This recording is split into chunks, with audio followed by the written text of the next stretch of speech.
Daddy.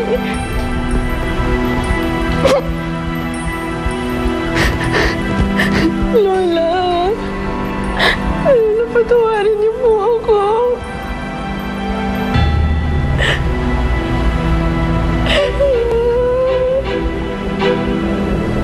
Lola.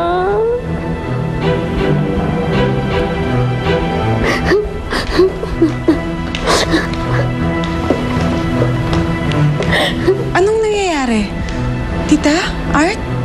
Misty? Bakit?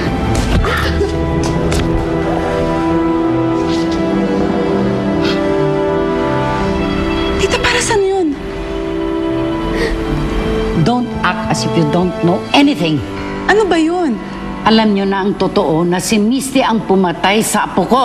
Pero pinagtakpan nyo pa rin siya. Pero tita, wala talaga kaming kinalaman doon. Sinungaling! Umamin na si Bella. Wala naman ho siyang proof sa sinasabi niya eh. Anong katibayan?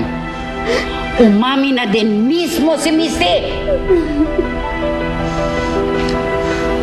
Pero tita, wala naman ho talaga kaming kinalaman dyan ni Alex, di ba?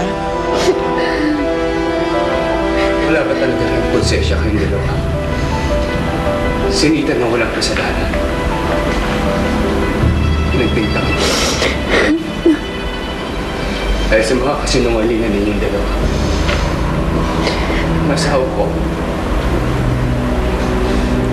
Hindi ko na mapatay. Sa tingin niyo mapapatawad nila ako? Ha? Get out! Get out!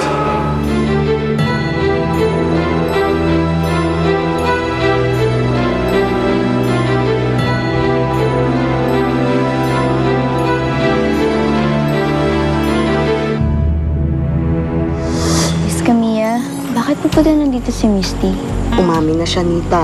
Siya ang nakapatay sa kapatid mo. Mami!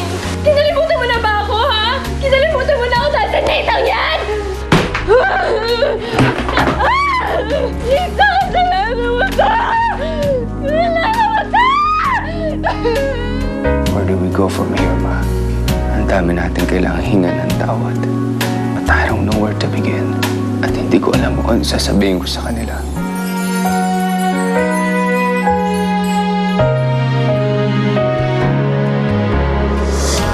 Napanood mo ang mga nakakaantig na tagpo sa Nita